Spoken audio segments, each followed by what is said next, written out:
The cicadas sang their monotonous tune in the oppressive summer heat as Nathaniel Williams' car rolled over the cracked pavement of Oakwood Avenue. It had been nearly 20 years since he last set foot in Pinewood, a small southern town nestled between lush, green hills and an unshakable history. Time had not been kind to the place. The paint on once proud houses was peeling, businesses were shuttered, and the air seemed heavy not just with humidity, but with the weight of unspoken tensions. Nathaniel's fingers gripped the steering wheel tightly, his knuckles whitening. Memories flooded back, the laughter of his childhood friends playing on these very streets, the smell of his grandmother's cornbread wafting from her kitchen window, and the whispers of warnings to stay inside after dark. Pinewood had always been a paradox: warm, neighborly faces by day and cold, shadowy figures lurking in the night. He slowed as he passed by what used to be Mr. Henry's general store, a cornerstone of the community in his youth. Its once vivid red sign was faded and sun-bleached, the windows boarded up. Across the street, the First Baptist Church stood as a symbol of resilience, its white steeple piercing the blue sky. But even that was marred. A tattered Confederate flag flapped defiantly on a pole nearby, planted in a patch of dry, brown grass. Nathaniel pulled his car into the driveway of his childhood home, a modest two-story house with a wraparound porch. The house seemed smaller now, dwarfed by overgrown bushes and a large oak tree whose roots were starting to crack the walkway. His mother, Clara, stood waiting on the porch. Her gray-streaked hair was tied back in a scarf, and her warm brown eyes lit up when she saw him step out of the car. "Nate," she called, her voice trembling with emotion. "Lord, it's good to see you." Nathaniel climbed the creaking steps and wrapped his arms around her. "It's good to be back, Mama," he said, his voice thick with emotion. The hug lingered, both of them silently acknowledging the years of absence and the miles that had separated them. Inside, the house smelled of lavender and old wood. The familiar creak of the floorboards beneath his feet brought a strange sense of comfort. Nathaniel set his suitcase down near the stairs and joined his mother in the kitchen, where a pitcher of sweet tea and a plate of cornbread awaited. "You look good," Nate, Clara said as she poured him a glass. "A little tired, but good." "It's been a long drive," he replied, sipping the tea and savoring its sweetness. "How have things been around here?" Clara hesitated, her eyes darting toward the window. "Things ain't what they used to be. Ever since." Well, she didn't need to finish the sentence. Nathaniel nodded, his jaw tightening. He knew exactly what she meant. The town had always struggled with its racial divide, but recent years had seen a resurgence of ugliness. The Ku Klux Klan, once a shadowy presence, had become brazen. They held rallies in the open, their white robes and burning crosses symbols of intimidation and hatred. The town's black residents had been living under a cloud of fear, their voices silenced by the threat of violence. "I heard about the rallies," Nathaniel said, his tone measured. "That's why I'm here." Clara set her glass down with a sharp clink. "Nate, you need to be careful. These folks ain't playing games. They've got the sheriff on their side and half the town scared to speak up." Nathaniel leaned forward, his gaze steady. "Mama, I can't just sit by and do nothing. This town raised me. You raised me. If I don't stand up, who will?" Clara sighed deeply, the lines on her face deepening. "I just don't want you getting hurt." The conversation was interrupted by a knock at the door. Nathaniel stood and opened it to find a familiar face: Henry Jenkins, an old friend from high school. He was stocky, with a neatly trimmed beard and a baseball cap that read Pinewood Mechanics. "Nate," Henry exclaimed, pulling him into a bear hug. "Man, it's been too long." "It has," Nathaniel replied, grinning. "You're looking good, Henry." "Trying to," at least Henry said, stepping inside. "Clara, how you been?" "I'm hanging in there," Clara replied with a small smile. "Why, I'll catch up. I'll be in the garden." Nathaniel and Henry sat on the porch, the heat of the day pressing down on them. They spoke about old times, the mischief they'd gotten into as teenagers, and the dreams they once shared. But the conversation inevitably turned to the present. "You've heard about the Klan, right?" Henry asked, his expression darkening.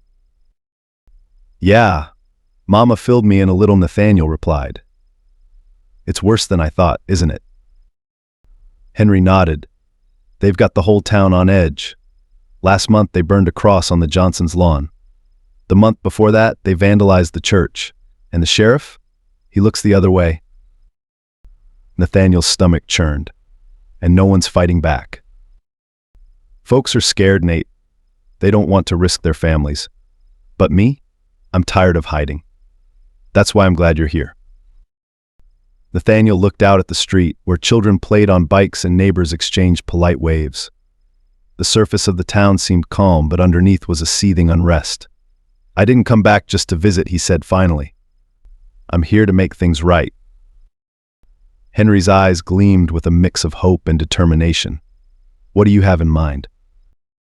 I'm going to the rally this Friday, Nathaniel said. I'm going to stand in front of those cowards and tell them exactly who they are and what they've done. Henry's jaw dropped. Are you serious? That's dangerous, man. I know, Nathaniel said, his voice firm. But I've got to do it. For Mama, for you, for everyone in this town who's been living in fear. Henry studied him for a moment, then nodded. If you're going, I'm going too. You won't stand alone. A sense of resolve settled over Nathaniel as they shook hands. The stakes were high, but he knew this was his purpose. Pinewood was his home, and he wasn't about to let it be consumed by hate. That evening, as the sun dipped below the horizon and the cicada song faded into the background, Nathaniel sat on the porch alone. He stared at the darkening sky, his thoughts racing. He thought of his ancestors who had endured so much in the face of oppression. He thought of his father who had died too young, and the lessons he had instilled in him: strength, courage, and the importance of standing up for what was right. Nathaniel closed his eyes and took a deep breath. This was just the beginning. The battle ahead would be tough, but he was ready. Pinewood's history might be written in blood and struggle, but its future didn't have to be. Pinewood's main square, once the bustling heart of the community, now stood as a stark reminder of the town's deep fractures. The cobblestone streets and antique lampposts painted a quaint picture, but the whispers of fear and resentment hung heavy in the air. At the square's center, a statue of a Confederate soldier loomed, its polished marble face glaring down at the townsfolk. It had become an unofficial gathering spot for the local chapter of the Ku Klux Klan. Nathaniel stood in the shadow of the statue early the next morning, observing the place he once loved. He'd spent countless afternoons here as a boy, sharing ice cream with his friends and watching parades roll by. Now it seemed like an entirely different world. Flyers for the Klan's upcoming rally were plastered on shop windows, some torn down in defiance, others left untouched. The bold, black lettering read, "Heritage, not hate, reclaim Pinewood's future." He crossed paths with Mrs. Betty Jenkins, the elderly owner of the town's bakery, who was arranging her fresh loaves in the window. Betty was one of the few who had always been kind to everyone, regardless of color. When she saw Nathaniel, her face lit up. "Nathaniel Williams. My stars, is that really you?" she exclaimed, her southern drawl as warm as ever. "It's me, Mrs. Jenkins," Nathaniel said, forcing a smile. "I heard you were back," she said, lowering her voice and glancing nervously around. "You be careful, you hear? This town's not as sweet as it used to be." Nathaniel nodded, sensing her unease. "Thanks for the warning. I'll be careful." As he continued through the square, he noticed more signs of division. The diner he once frequented now displayed a large "We Support Law and Order" banner, a thinly veiled endorsement of the sheriff's complicity with the Klan. A few locals avoided his gaze, quickening their steps as they passed him. Others offered cautious nods, their silent acknowledgments tinged with concern. Nathaniel stopped by the town hall, where Henry had arranged for him to meet a small group of community members. The hall was dimly lit, its walls adorned with faded portraits of past mayors. The group gathered around a long wooden table, their faces a mix of determination and fear. "We're glad you're here," Nate said. Ruth Johnson, a retired schoolteacher who had been a pillar of the community for decades. "But you need to understand, these people. They'll stop at nothing to hold on to their power." Henry chimed in, his voice low but steady. "The Klan's not just about rallies anymore. They've got people in every corner of this town: the police, the council, even the schools. And they've been recruiting. Young kids, Nate. They're poisoning the next generation." Nathaniel clenched his fists under the table. How did it get this bad? They prey on fear, Ruth explained. Fear of change, fear of outsiders. They tell folks that standing against them is standing against tradition. Nathaniel's gaze hardened. Tradition doesn't excuse hate. Ruth nodded. But most folks don't see it that way. And those who do are too scared to speak up. Last time someone tried, they found a noose hanging on their front porch.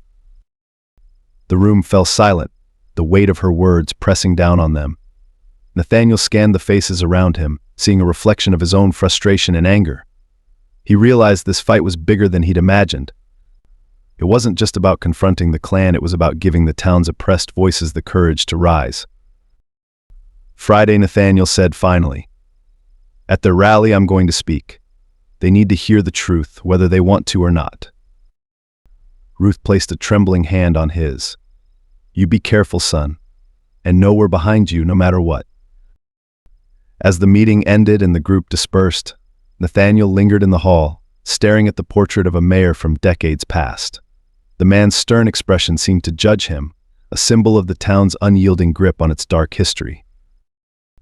Outside, Nathaniel saw a group of young men in white polo shirts and khakis milling around the statue in the square. They weren't wearing hoods, but their posture and demeanor made their allegiance clear.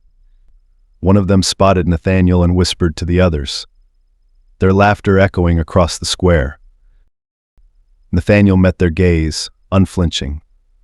They might control the town now, but he was determined to remind them that change was inevitable and that he wasn't leaving without a fight. The air was thick with tension on the evening of the rally. Pinewood's main square, illuminated by floodlights, was a gathering point for nearly the entire town. Rows of folding chairs stretched out before a makeshift stage adorned with red, white, and blue bunting, an ironic decoration given the purpose of the event. A podium stood at the center, and behind it, a massive Confederate flag hung like a curtain, its shadow darkening the stage. Nathaniel stood at the edge of the square, hidden in the shadows of an alley. From this vantage point, he could see the crowd assembling. There were families with young children sitting near the front, their faces painted with enthusiasm. Men in khakis and white polo shirts clustered near the back, their crossed arms and hard expressions a silent proclamation of their alignment. And scattered among the crowd were faces of fear-black residents and a few allies who had come to bear witness but remained on the periphery, ready to bolt at the first sign of trouble. Henry joined him, his baseball cap pulled low. "It's a bigger turnout than I expected," he muttered. "Guess hate's a hell of a motivator." Nathaniel didn't respond immediately. His eyes were fixed on the stage where a man in his 50s, dressed in a sharp navy suit, was testing the microphone. He recognized the man instantly, Sheriff Calvin Morris, the town's highest law enforcement official and an unapologetic supporter of the Klan. The sheriff's booming laugh carried across the square as he exchanged pleasantries with the event's organizers, his presence alone, an assurance of impunity for whatever would unfold. "You sure about this?" Henry asked, breaking Nathaniel's focus. Nathaniel nodded. "More than ever. Just know, once you step out there, there's no turning back." "I'm counting on it." Henry clapped him on the shoulder.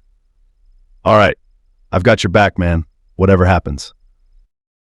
As the sun dipped below the horizon, the floodlights brightened, bathing the stage in an artificial glow. The crowd hushed as Sheriff Morris stepped to the podium. "Good evening," Pinewood Morris began, his voice filled with false charm.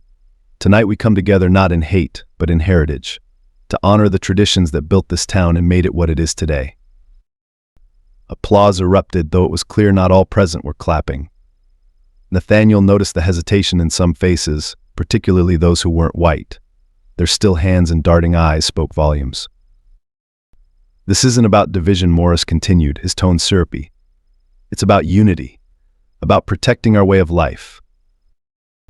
Nathaniel felt his stomach churn. He recognized the rhetoric all too well, the subtle reframing of bigotry as tradition, the euphemisms designed to justify hate. He clenched his fists, grounding himself for what was to come.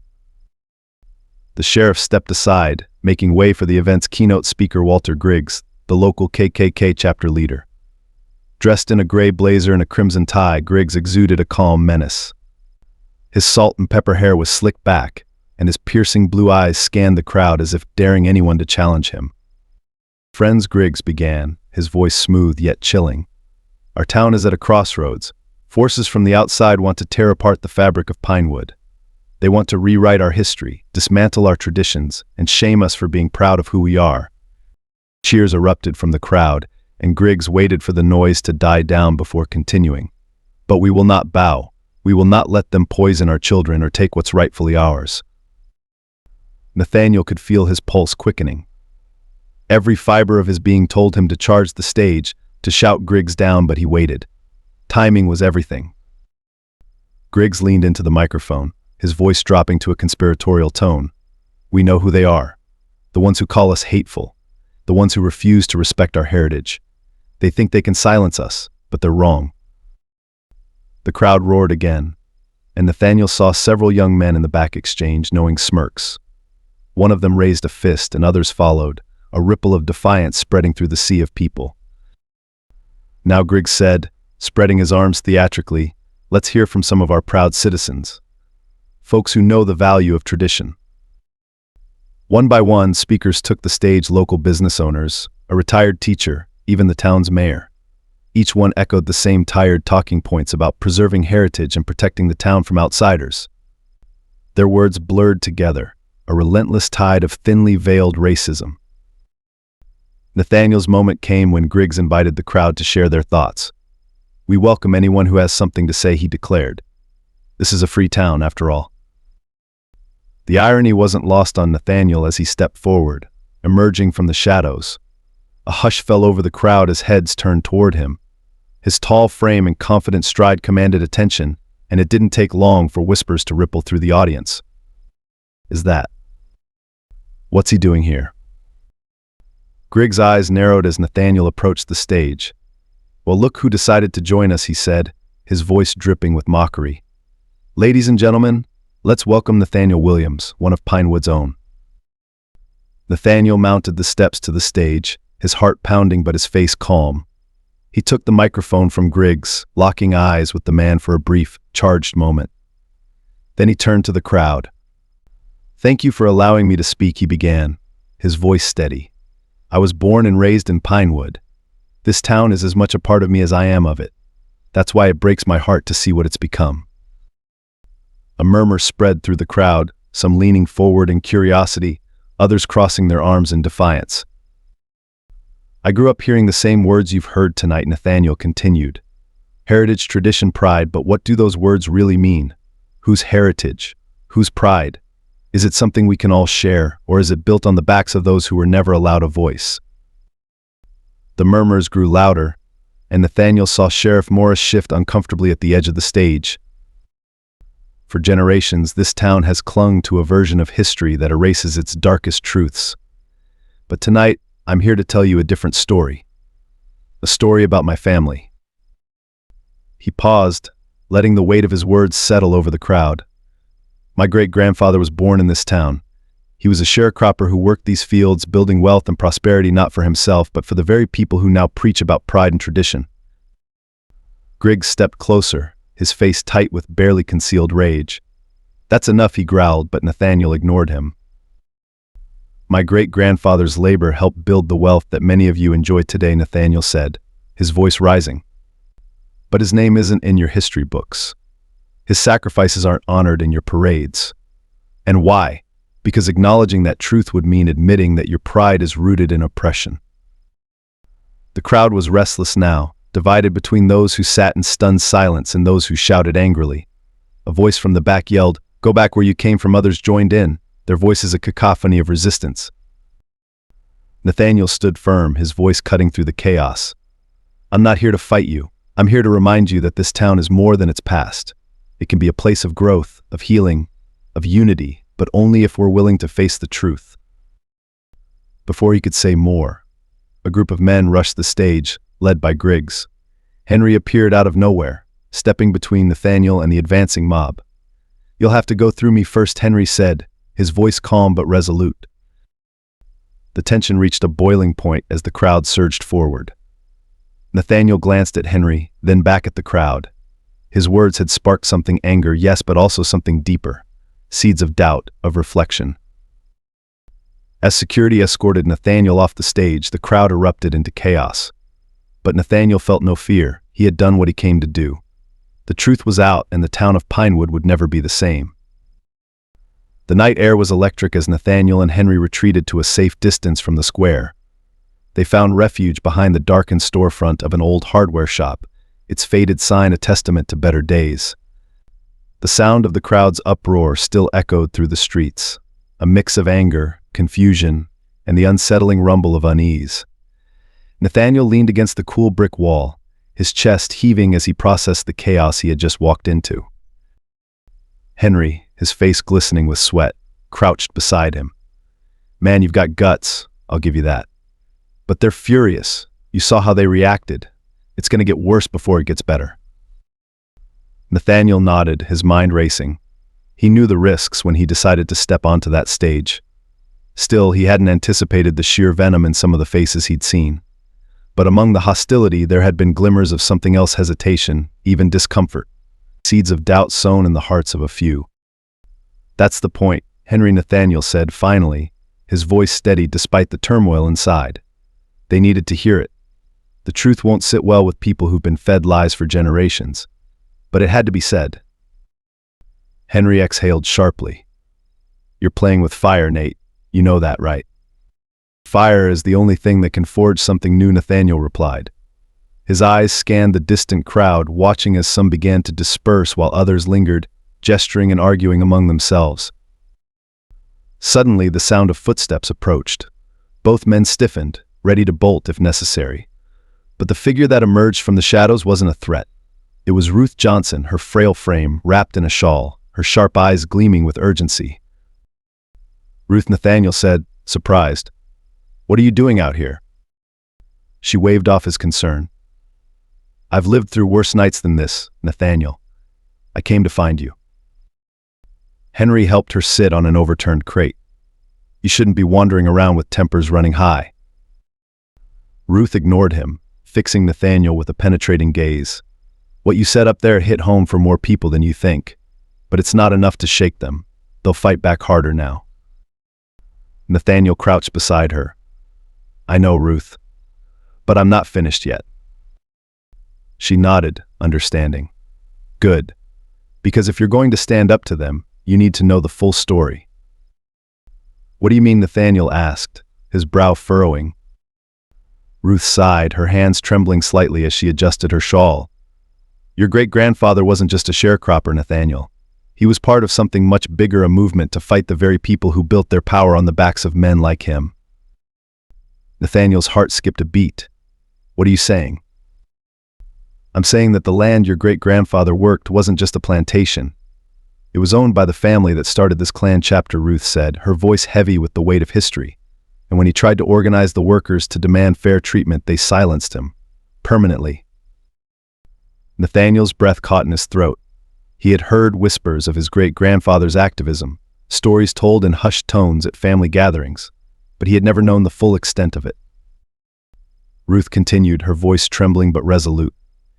"They didn't just kill him, Nathaniel. They buried his story, erased it from this town's history.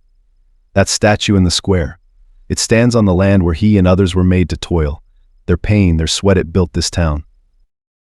Nathaniel felt a surge of anger rise within him, hot and unrelenting, and no one ever spoke up. Ruth shook her head. Fear kept them silent. And over time, silence became the norm. "But your voice has already started to crack that wall. You've stirred something in this town, whether they admit it or not." Henry, who had been silent until now, spoke up. "So what's the next move? We can't just let this sit." Nathaniel looked at Ruth, then at Henry. "We don't let them rewrite history. We bring the truth to light, everything. If the town won't hear it from us, then we find a way to make sure they can't ignore it." Ruth nodded slowly, a faint smile crossing her lips. "Your great-grandfather would be proud. But be careful, Nathaniel. The truth is a powerful thing, but it's also dangerous." "I'll be careful," Nathaniel promised. "But I won't stop. Not until they know exactly what this town is built on and who paid the price for it." As the night deepened, the three of them began to plan their next steps. The square might have quieted, but the storm was far from over. Nathaniel knew that his fight had only just begun, but he felt a newfound clarity, a sense of purpose that burned brighter than the hatred he had faced. The day after the rally, the air in Pinewood felt charged, as though the town itself was holding its breath. Word of Nathaniel's speech had spread like wildfire, fueled by gossip, outrage, and a quiet ripple of admiration.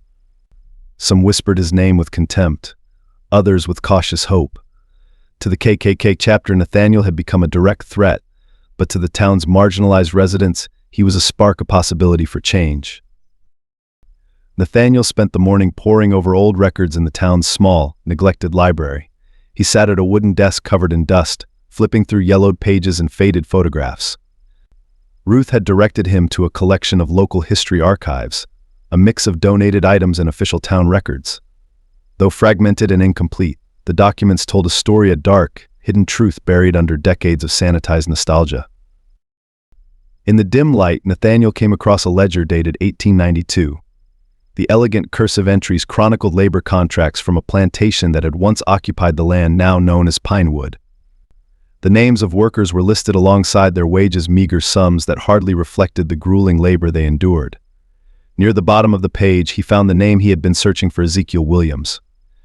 Next to it, the column for wages was conspicuously blank. Nathaniel's chest tightened as he ran his fingers over the faded ink. His great-grandfather's name stood as a testament to the exploitation his family had suffered, but it was the accompanying notes that made his blood run cold. Scrawled in the margins was a single-line troublemaker. Incarcerated for incitement. Disposed of. He leaned back in his chair, his hands trembling. Disposed of. The words rang in his ears, their clinical detachment chilling. His great-grandfather hadn't just been silenced, he had been erased, his life treated as an obstacle to be removed. As Nathaniel processed the discovery, Henry entered the library, his face grave. "Nate," he said, his voice low. "We've got company." Nathaniel followed Henry to the window, peering through the dusty glass. Outside, a small group of men loitered near the library entrance, their white polo shirts and khakis unmistakable. Among them was Walter Griggs. Their presence was a clear warning. "They're trying to intimidate us," Henry said, his jaw tight. Nathaniel's mind raced. "Good," he said finally, his voice firm. "That means they're scared." Before Henry could respond, Ruth appeared, holding a stack of old photographs. "They're not just scared of you, Nathaniel," she said, setting the photos on the table. "They're scared of the truth." Nathaniel sifted through the photographs. One, in particular, caught his eye, a black and white image of a group of men standing in front of a grand plantation house. At the center stood a man in a suit with a smug expression. Ruth pointed to him. "That's Charles Griggs, Walter's great-grandfather." Nathaniel studied the image, his eyes narrowing. Charles Griggs had been a plantation owner and the founder of Pinewood's KKK chapter. The connection was undeniable. Ruth placed a hand on Nathaniel's shoulder. "Your great-grandfather wasn't just a worker, Nathaniel. He was a leader. He tried to organize the other laborers, to demand fair treatment. That's why they targeted him." Nathaniel clenched his fists. "And they've been profiting off his silence ever since." Ruth nodded. "The Griggs family built their wealth on the backs of men like Ezekiel, and they've used the clan to keep that power intact generation after generation." Nathaniel's determination solidified into resolve. "This ends now," he said. "The town deserves to know the truth." The three of them spent the rest of the day preparing. Nathaniel compiled the documents and photographs into a presentation determined to expose the Griggs family's role in Pinewood's history. They planned to unveil it at the town's upcoming council meeting, a rare public forum where even the most entrenched members of the community would be forced to listen.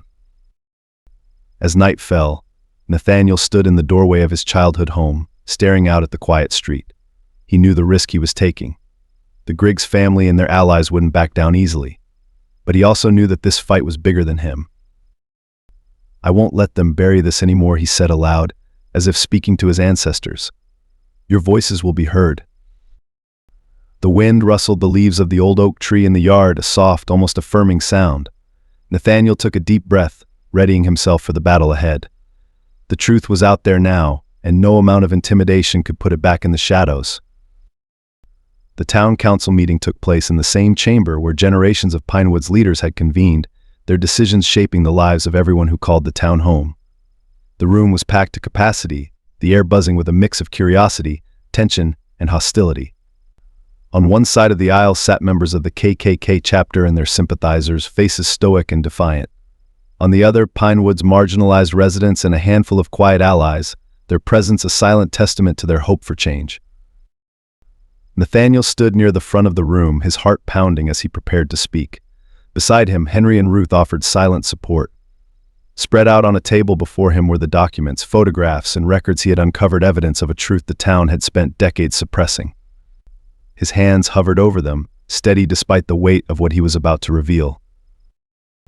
The mayor, an elderly man with a trembling voice and a thin veneer of neutrality, banged his gavel to call the meeting to order.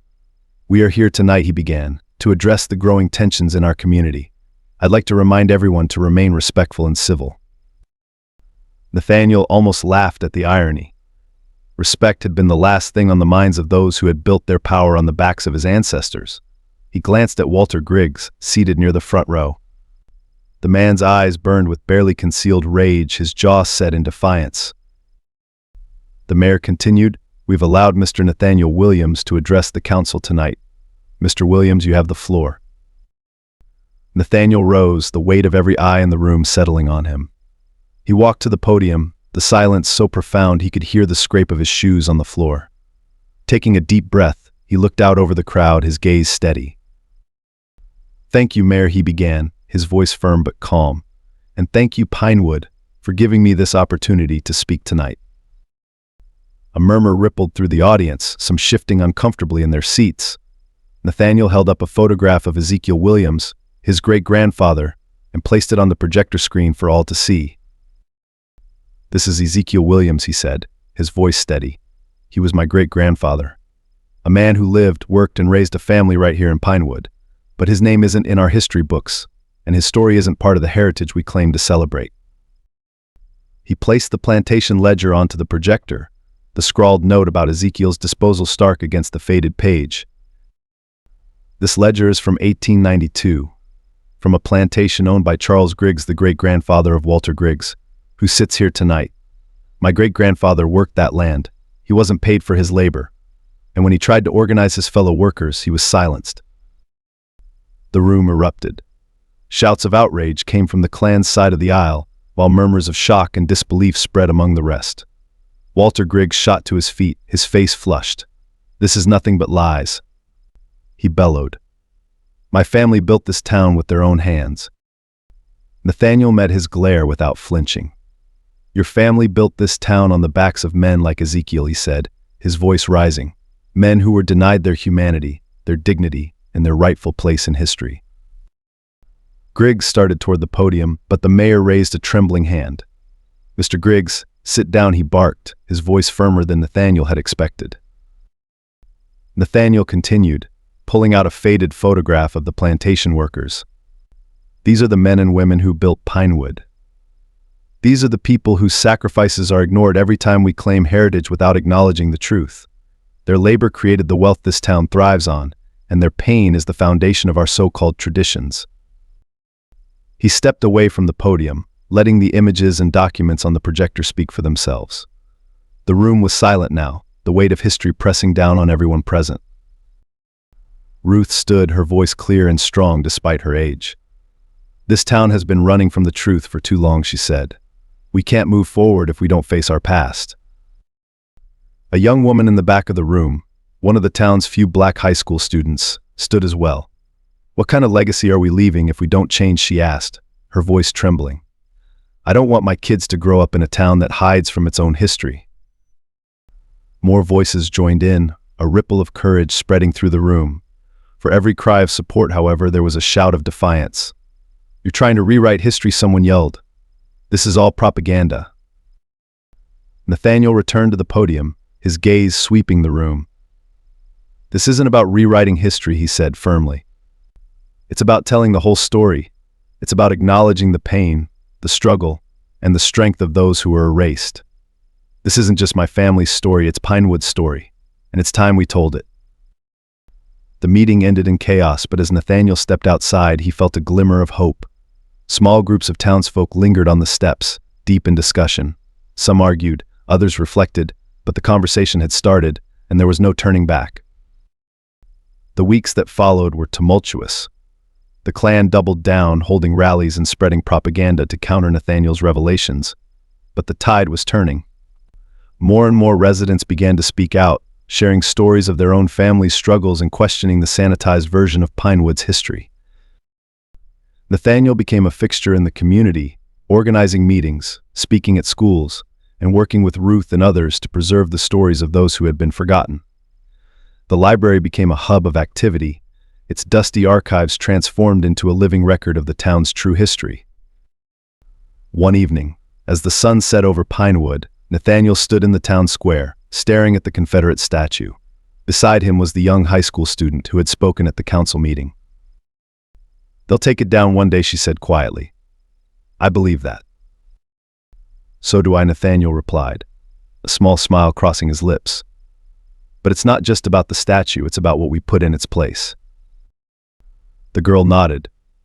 "Maybe we put up something that tells the whole story, so no one forgets." Nathaniel looked out over the square, imagining what it could become. A place of unity, of truth, of hope. The road ahead was long, and the fight was far from over, but for the first time, Pinewood felt like a town ready to change. As the last rays of sunlight bathed the square in gold, Nathaniel felt a quiet resolve settle within him. His great-grandfather's voice, silenced for so long, was finally being heard, and Pinewood, for all its flaws, was beginning to listen.